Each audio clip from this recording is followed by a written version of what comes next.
Hello, everyone. Welcome to another episode of the Wisdom Seat podcast. Today, we have a recording from a recent teaching by Anam Thubten in Philadelphia on April 9th, 2024. This event was put together by local students of Anam Thubten, including Sunisa Manning, Kase, and Geoff Matis. Anam Thubten was hosted by Germantown Friends Meeting to speak about nonviolence. I was lucky enough to run the sound for the event, and I got to make this recording of the talk available to you. Enjoy. Hello, welcome everybody. Maybe this is a first time that I have the opportunity to give a talk at a wonderful meeting place that belongs to the order, the Quaker tradition or religion, or maybe not a religion. I heard lots of good things about the Quaker long time ago, except today I had almost in-depth education about a Quaker tradition from my friends. It sounds such a wonderful tradition that has a very good record of promoting peace, nonviolence, and respecting human dignity. The principle of Quaker seem to have a lot of similarity with the fundamental spiritual principles of the Buddhist tradition, which is also based on the compassion, peace, and nonviolence. Here, you all have chosen specific topic for tonight's or this evening's talk, which is on nonviolence. I'm very thankful to you for choosing that as a topic, because nonviolence is such a relevant topic right now. Maybe it always has been relevant topic. It's important for us to come together and to remind of each other this timeless, age-old principle held deeply by so many ancient sacred traditions, either the Quaker tradition or the Buddhist tradition. Of course, nonviolence is a philosophy, but it's more than a philosophy. It's also, in many ways, the very practice or even precept, spiritual precept that many people practice. The idea of a precept is a little bit these days outdated, or maybe you can call it vow instead of precepts. But in Buddhism, we talk about the precepts or discipline, the Shila discipline or precepts. And then in my tradition, which is the Tibetan Buddhist tradition, we use the Sanskrit word samaya, or the sacred precept. The Shila, or the precept, is something that we not just conceptualize or we think of it. It's not just we enshrine as the fundamental principle of our tradition, but it is a spiritual observance that we are supposed to practice in everyday life. Shila. Buddha said again that the Shila or the vow or the spiritual precepts is like almost the soil, the mother soil, on which that everything blossoms, like flowers, plants, and without that the soil, nothing can grow. So he basically said that the Shila, or the precepts, is like the soil on which that all our spiritual development can take place. That might be compassion, peace, wisdom, resilience, courage, love and kindness, transcendence. And Buddha said, without practicing the precept, the Shila, our spirituality has no foundation. It's like trying to, like maybe grow flowers on rock or something like that, or nothing really grow out of that. But then, what is really precept? Buddha basically said that the true precept is nonviolence. And now you can see that nonviolence is a kind of universal precept that doesn't belong to a particular order or religion or creed, but that really belongs to humanity. Basically, you don't have to be religious to practice nonviolence. You can be just human being. You can be secular, you can be anybody, and still you can practice nonviolence, which is called ahimsa. Religion is not actually, or religious identity is not required to practice nonviolence, which is in many ways, the most important spiritual and moral principle of Buddhism. I remember somebody said that it doesn't take a religion for people to do good things, but it takes a religion for people to do bad things, or something like that. So it's not like you need a religion. You don't need any religion in some sense to be a good human being, or to practice nonviolence, or not just to be a good human being, to be an amazing human being. I think there are so many amazing human beings. Some of them are famous, we know them, but some of them are unsung heroes and heroines who are actually demonstrating the power of human courage, human spirit, which transcend any kind of limits that we can imagine, which can transcend even ego itself. But sometimes religion is not actually required.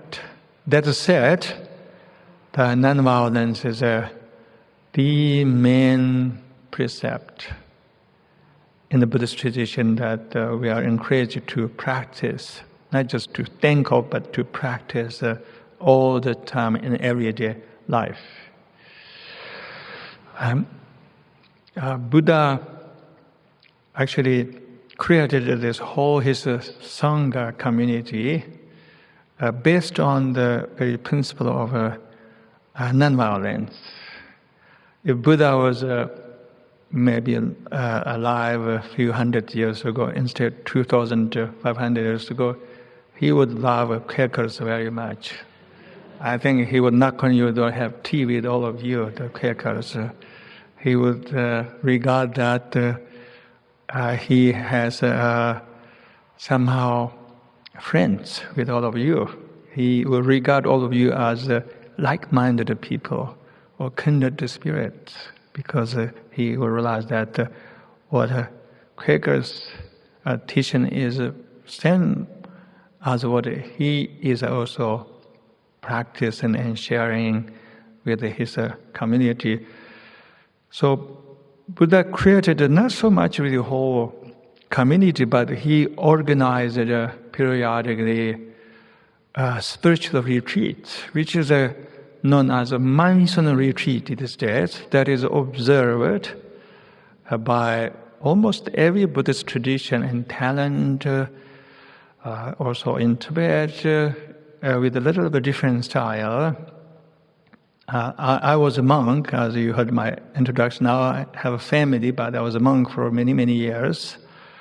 I had the opportunity to participate in some of the monsoon retreat back in Tibet, which will last for a long time. It was held during summer.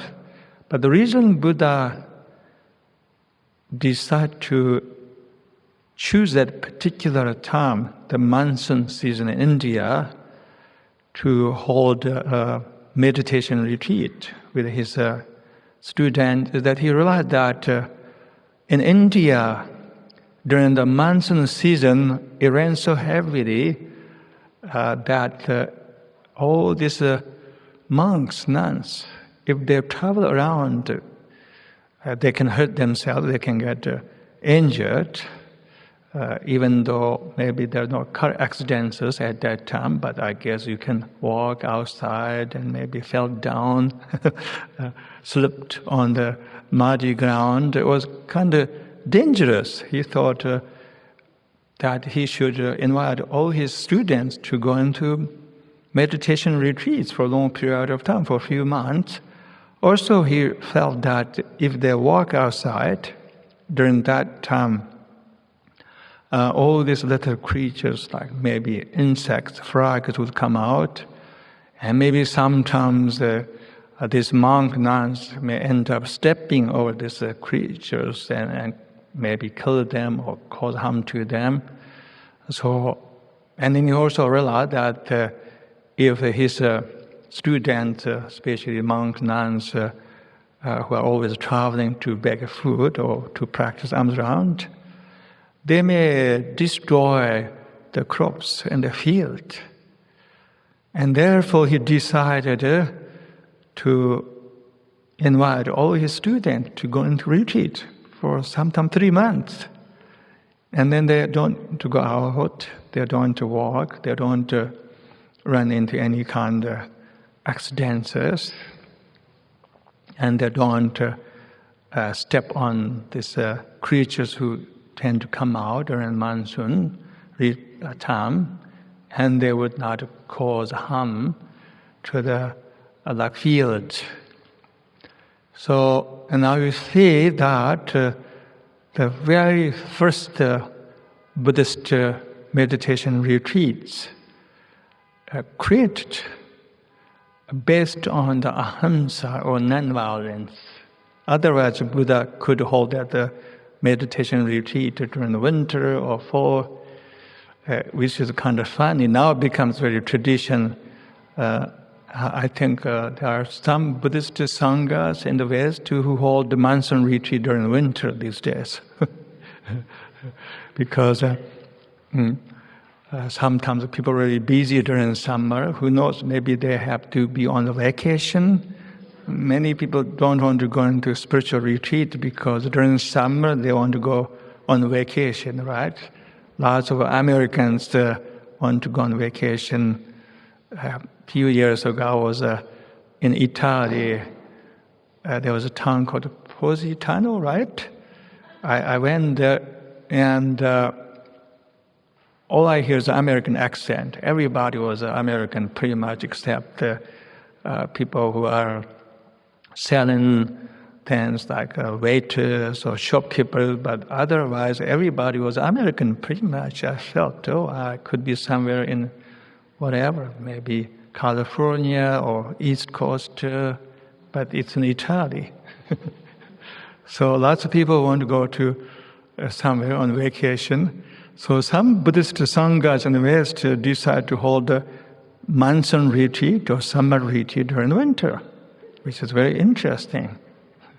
In Tibet, we call monsoon retreat Yarni. Yar means summer, Ni means retreat.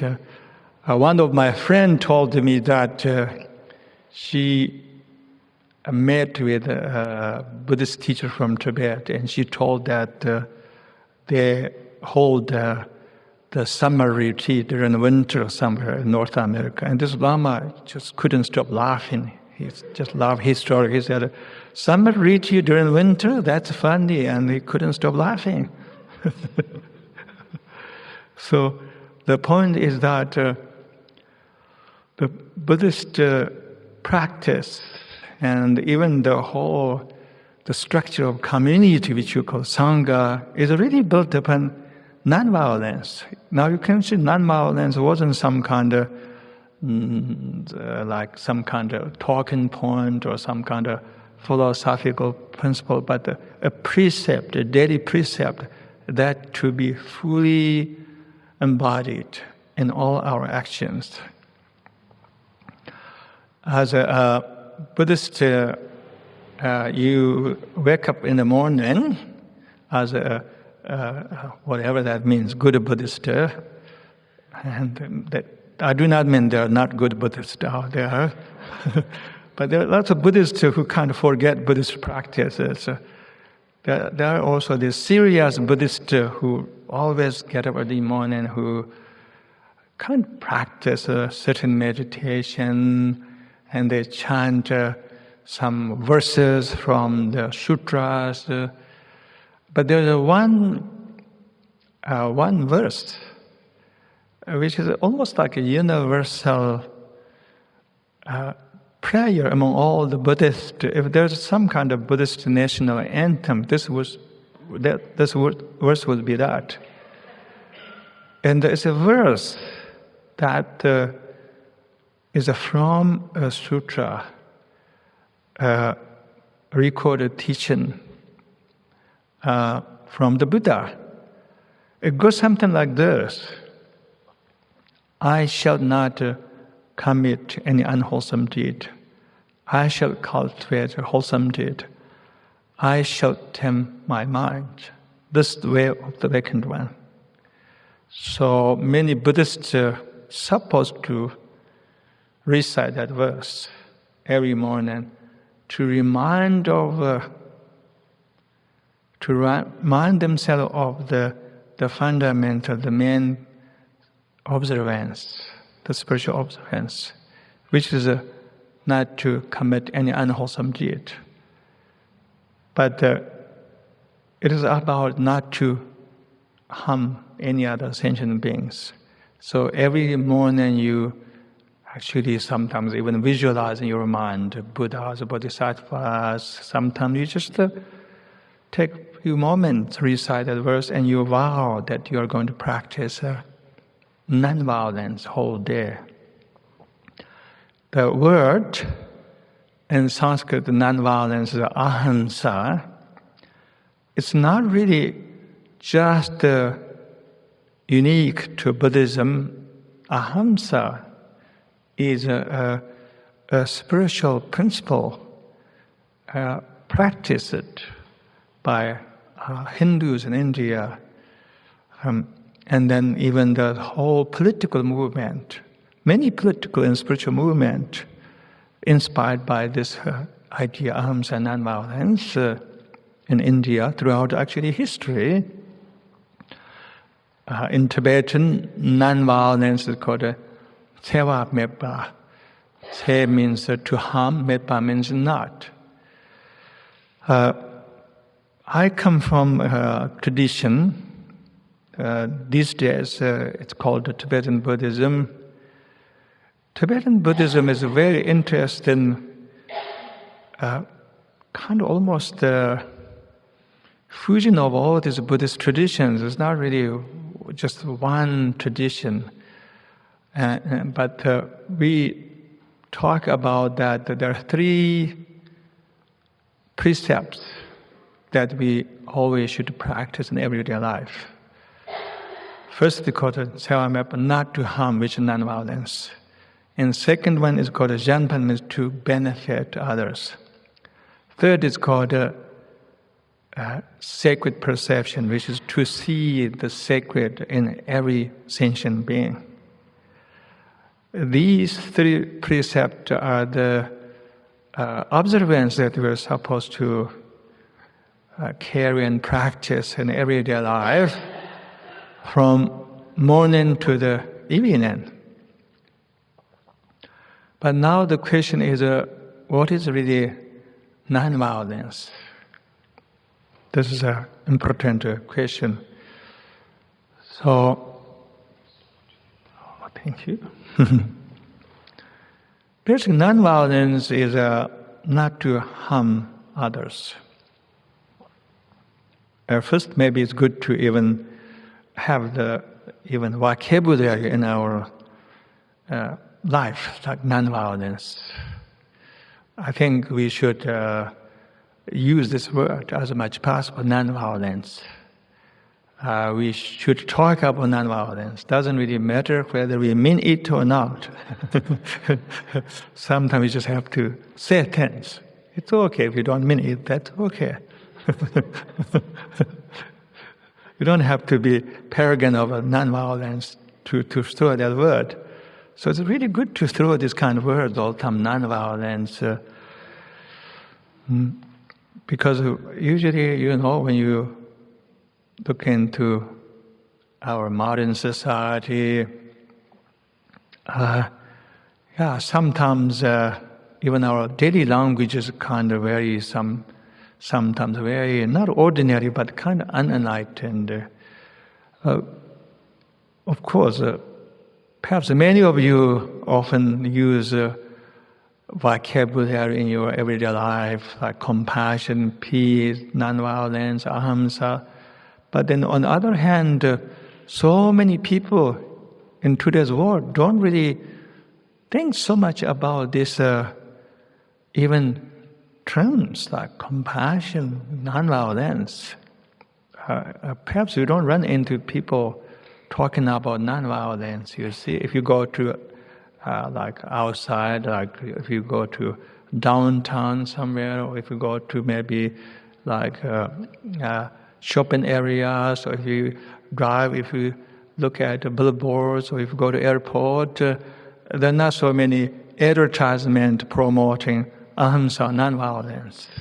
Usually they're all trying to sell you something, some product, maybe the latest, vacuum cleaner, or latest pillow, or maybe latest toothbrush. And they say if you use it, then your life would be changed. You will be happy forever, eternally. But you really don't see even lots of billboards promoting nonviolence, you see, or ahimsa. Maybe now and then you run into like billboards promoting nonviolence, ahimsa. I live in Bay Area, which I regard as the world capital of bumper stickers.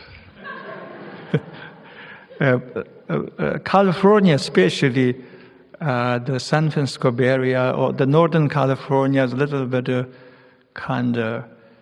bit like self-centered or ego-centered.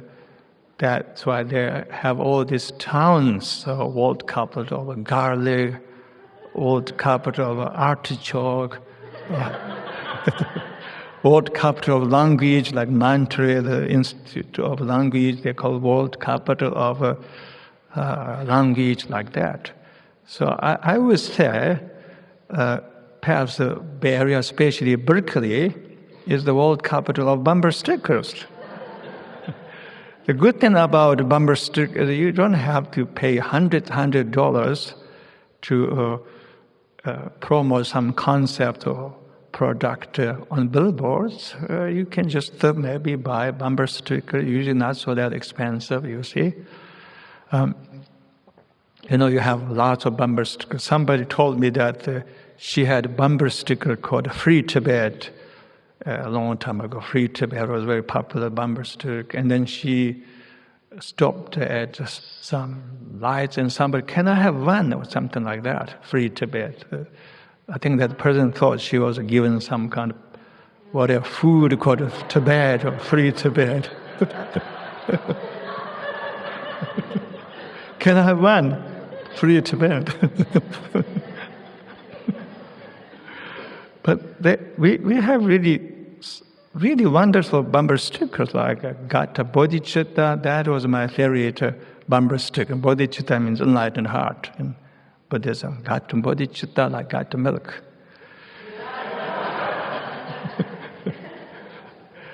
It would be nice if we can just promote the nonviolence. Arms, just throw that word.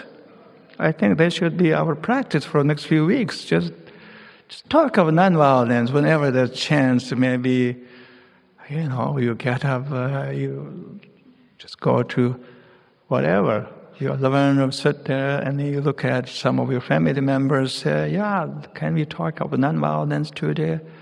And maybe you'll be like, invite to dinner, maybe when there's a little bit of opportunity, you can talk about nonviolence, ahimsa, or maybe, these days, we all have power somehow. We all have some kind of power, more than ever, believe it or not. Laura Dugan, who's here, she's my editor, actually. She's here. She's visiting here. She's my editor. When I write either book or articles in English, it's usually my writing flow of mistakes, lots of grammatical mistakes, because English is my second language. And then I write something like article, and she would correct my article. I think one time I wrote about the use of social media and modern technology in context of something else for a Buddhist magazine, online magazine called Buddhist Door Global, in which I'm a columnist. And my columnist called Dharma Gossips. I basically write a column for that magazine periodically. Maybe Laura will remember, but I think I talked about the modern technology, especially like AI and the social media. I have sometimes a lot of very optimistic attitude toward the modern world. Maybe I'm fooling myself, because lots of people are a little bit cynical, and they tend to think that technologies are very bad, especially like artificial intelligence, and also many people tend to think that social media is intrinsically not so good because it causes a lot of crisis, emotional crisis, anxiety. That is true. But also, I think in my article, Laura is here, I welcome the modernization. I think we should have a modernization. We should love all this technological innovation because all this technological innovation, especially like those social media, now everybody has a voice. In all this, so many people are marginalized. They don't have any kind of platform on which that they can express their stories and their ideas, their opinions. So now we're living in an unprecedented time where we all have platforms. On that platform, we all have a power. We all have a microphone. We all have a microphone in some sense. And we can use that platform to spread informations, to spread stories, narratives. So therefore, as members of all of you, this wonderful community, Quaker and Buddhism, and or even you don't have a religious identity, but you are all very much spiritual beings. I think we should use this platform to spread message of nonviolence. We have the platform. It's not like you have to be some kind of leader or spiritual teacher to share your highest principles. And that was true in the old days. Like in the old days, you have to have some kind of rule. You have to have some kind of hat. Otherwise nobody listens to you. So maybe your family will listen to you if you have something to say for a few days, and they will be tired with you. They don't hear your revelations, your big ideas about what humanity should be doing. But now, you don't need any kind of particular rule, or you don't need a pedestal, you don't need anything, you don't need a hat. You need a smartphone. This is kind of amazing, isn't it? So everybody has a little congregation. It's called Facebook or whatever. And sometimes your message can reach out to so many people overnight. When Buddha couldn't reach out to 1,000 people overnight, he had only 5 people listen to him in the beginning. And they even didn't like most of the time what he had to say. They even criticized periodically, you're teaching the wrong truth, you're not doing as we thought. They sometimes argued with him. But this is really a wild time. And we all have lots of power. And some people use this power in the wrong way. Like spread wrong information, wrong information that promote hatred, that promote violence, that promote bias, prejudice, that divide people. And you see that is also happening in today's world too. You see that people can incite violence easily. People can spread wrong information that can have sometimes a devastating impact on the society at a larger, and that throw people into like a whirlwind of confusion, paranoia, fear, mistrust, and so forth. So, as like-minded people, that's what I call you, like-minded people or friend. I think we have to realize that we all have power right now. We have a power, we have the platform to promote the message of ahimsa and nonviolence. So, what is actually violence, by the way? I think we have to know what violence is in order to really, truly embody the nonviolence ahimsa. I think violence, in some sense, in this context, is a very human thing.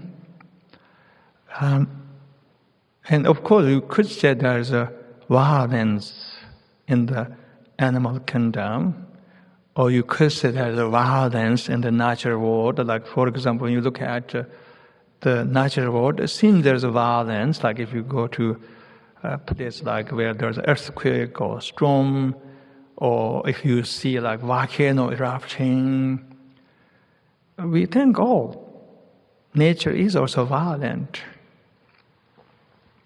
But I think in this context, to me, violence is a very much a human thing. I don't think there's a violence in the natural world. Violence is an action, basically. Action motivated by sometimes our mind.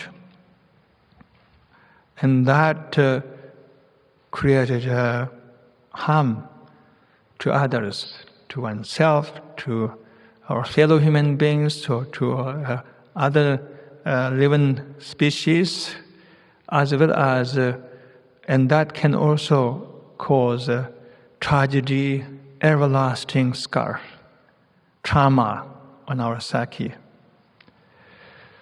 So of course, there are sometimes these powerful events in the world, like volcanoes, that can cause a lot of distraction But I don't think they can cause such powerful trauma on our psyche as a human action do. Human action, harmful action towards each other. Remember, there is this very famous, very wise, almost some kind of philosophical inquiry from Chinese philosopher Chuang-Tzu. Chuang-Tzu is perhaps one of the most famous philosophers in Chinese history after Lao Tzu. He was a Taoist philosopher. He said that if you are sailing in the sea on your boat, if another boat hit your boat, if there's a man, you will be really angry because there's a man in another boat that hit your boat. You'll be kind of angry, maybe. You'll be really, really angry, upset. You may become a little bit violent. But if you realize that there's no man in the boat, it's an empty boat, then you'll be okay. And that's really very interesting philosophical inquiry. Just like that, I think yes, it's not like the world is always peaceful. The world is not peaceful. The nature is not peaceful in general, right? Sometimes very peaceful.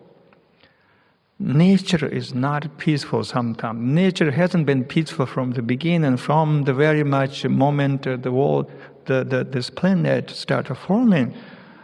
It wasn't very peaceful. Comet destroyed just the whole species on Earth, pretty much all the dinosaurs, and an earthquake, tornado, fire, storm, hail. Nature is not always peaceful. But somehow it feels that when we go through maybe tragedies that caused by natural world has less somehow impact on our psyche than when we are harmed by human beings, each other. I hope this is making sense.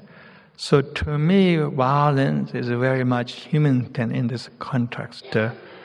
So violence is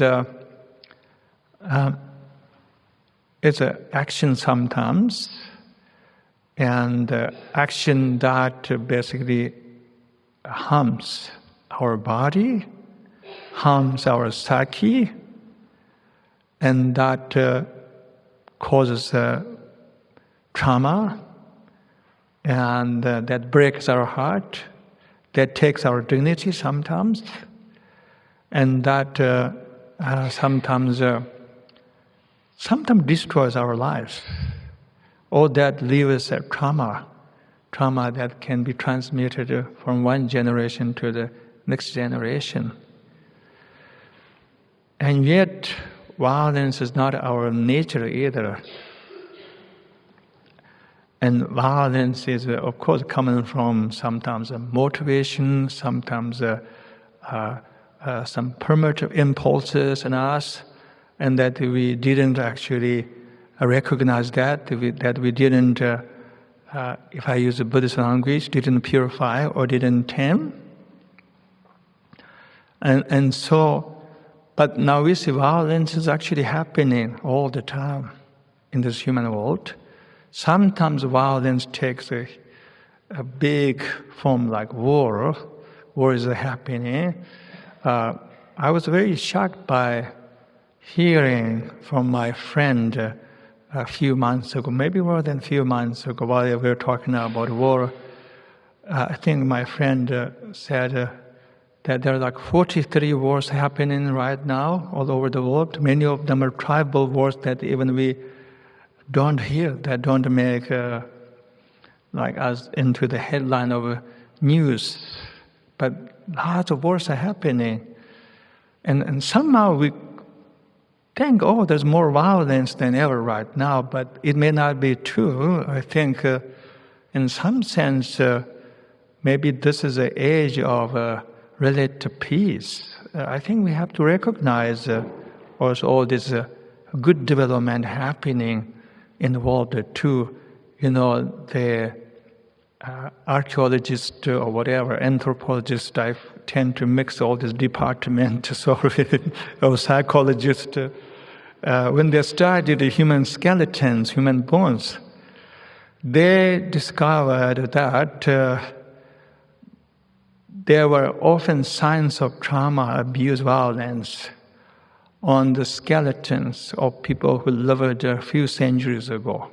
And they saw lots of those old bones, skeletons have a very strong mark of being abused, hurt, killed, tortured, and all these signs shown in the old bone skeletons of people who lived in the past, maybe 1,000 years ago, even a few centuries ago. War, violence was very much everyday life phenomena. Even there were lots of violence in everyday life, like domestic violence all the time, unfortunately, beating, abusing.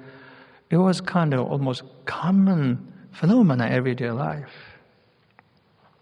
And so when you think of the past as a species, I think we made a huge progress. We also have to kind of, recognize all the progress we made. We also have to sometimes praise to the humanity, all the progress we made. But I think violence have to be acknowledged. If we don't acknowledge violence, then we may don't know how to practice nonviolence. Then nonviolence becomes some kind of very catchy word. I can maybe wear like T-shirt nonviolence, and it would be nice, maybe this looks very cute, but doesn't mean anything. Can you imagine me wearing T-shirts that ahimsa, nonviolence? I walk around, smile at everybody. Look, nonviolence. Do you see this phrase, nonviolence, in my T-shirt? Do you see? Maybe I can, who knows, play some guitar, sing about nonviolence. Around campfire, invite some of you have a vegetarian food, healthy, sugarless cake together. Somewhere, maybe beaches in Northern California. We all love nonviolence, good, Bring some incense together.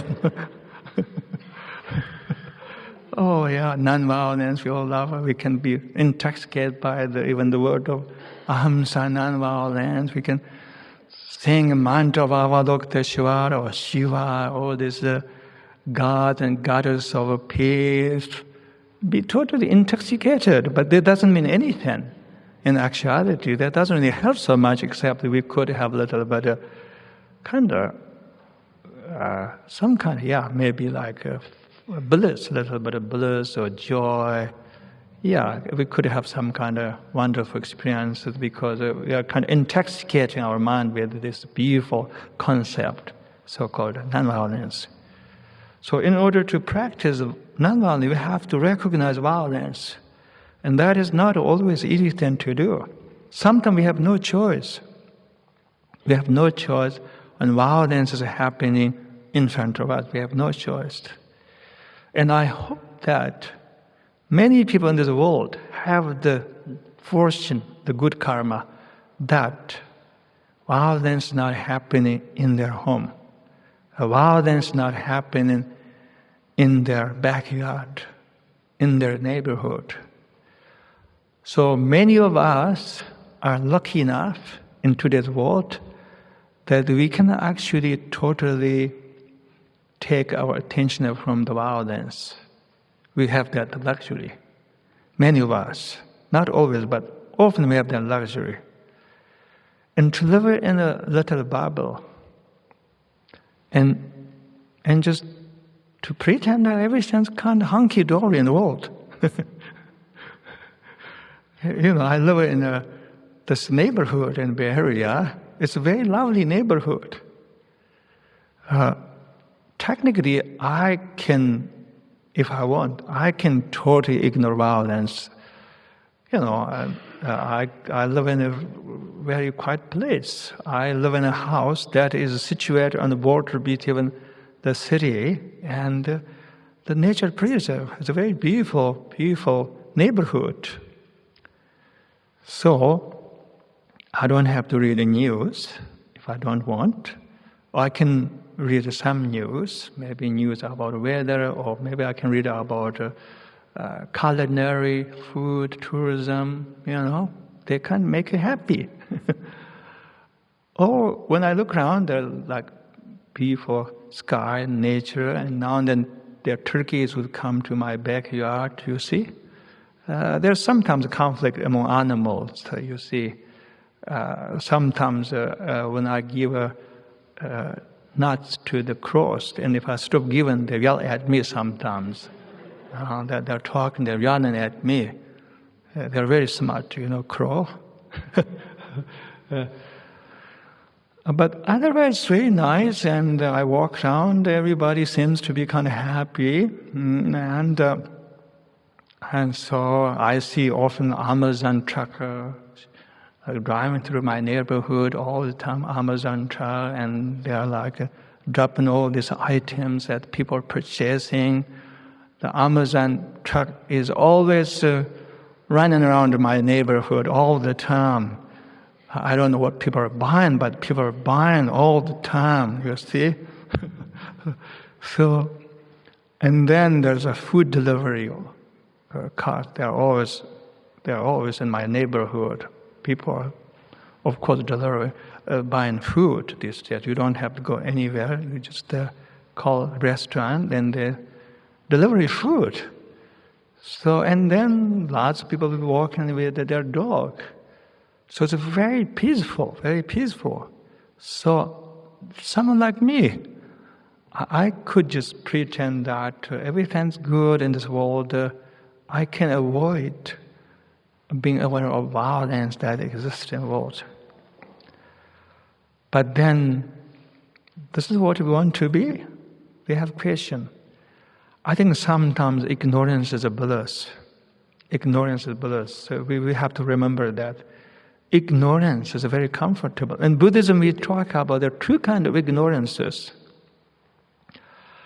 And those both ignorances are the most powerful obstacle on spiritual path. We could say these two kinds of ignorance are the most powerful obstacle, let's say, to our spiritual development or to our even to spiritual growth. One ignorance is called avidya, original ignorance, which is much more theoretical, like the idea that we forgot that we are Buddha. We were Buddha once upon a time, but then we can't forget. And that's called avidya, original ignorance. It's much more philosophical. But then another kind of ignorance is called ignorance towards the causes and conditions, which is being ignorant about what is happening in the world, what is happening in life of other people, in the life of fellow human beings, and understand all this interconnectedness between human beings. If I do this action has maybe consequences on the life of other people if I really pay attention to it. And so that is said, of course, the ignorance is very, very comforting, extremely blissful sometimes. So to practice nonviolence, which is a very lovely word to me, ahimsa, we have to become aware of violence. We have to. These days, we don't have to go so much. I think reading news is not a bad thing, People say, oh, there's too much news. I think we should read the news. Of course, with a sense of intelligence, discernment, and also with fulfillment. I think it's okay to read news. So, okay. Sorry, I'm going over a little bit. Can I have 5 more minutes? And so, Yeah, you know, Giovanna Macy, I know her. How many of you know Giovanna Macy? Can you raise your hands? Giovanna Macy? She and I knew each other for quite a long time. She's a wonderful person. One time I was living in the mountains in Santa Cruz. This was like 5 years ago, before we had a smartphone. And then she was given a retreat with her husband who died. I think her husband, she said that our spiritual practice, I think they said their spiritual practice is to read the news every morning. Oh, then people said, yeah, we should do that because we didn't read the news. We have to go to town to buy a newspaper. And now everybody talking about that one of the spiritual practices is not to read the news for a while. Time has been changed. I think we should read the news as a spiritual practice, not to become addicted to the news, but I think we should read the news. And what do we do when we read the news? Should we be angry? Should we take side? No, that's violence. When you take side, when you become angry at one person or one nation or one party, that is violence.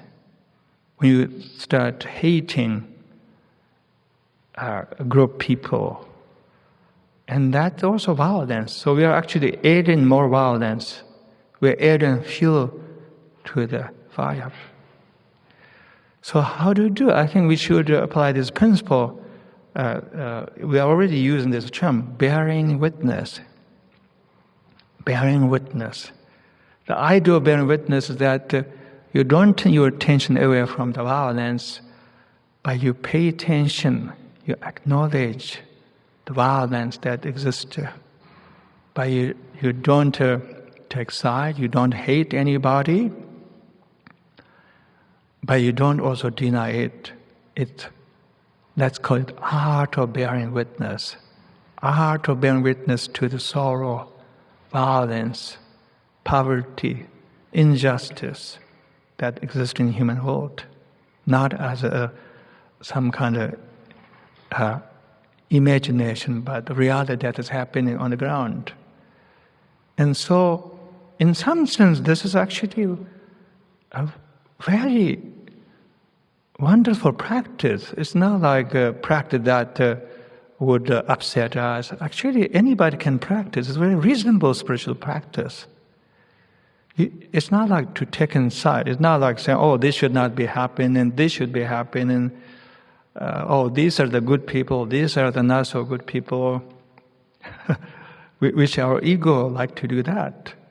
And that can sometimes turn ourselves into a sometimes source of violence. So we should try to practice like art of bearing witness. In Buddhism, we invoke this powerful image called Avalokiteshvara, the Buddha of compassion, who has 1,000 arms, who has 1,000 eyes, whose eyes never blinks, whose eyes are gazing upon all sentient beings, not just human beings, but every sentient being, with love, with compassion, and whose eyes are always witnessing, bearing witness to the sorrow, violence that exists in the world. But Avalokiteshvara doesn't hate anybody, doesn't exclude anybody, loves everybody equally. And that's how we can practice ahimsa, non-violence. Yeah, let's continue to bear witness. And then from that, we become more and more bodhisattva. We begin to embody the non-violence. And then we have more power to influence the consciousness of other people. And then maybe we are here tonight to be friends, noble friends of the fellowship of ahimsa, non-violence. Yeah, we all have a home assignment now. Yes, we should practice every day. This is a very simple spiritual practice, art of bearing witness. Thank you, everybody. Thank you for coming here.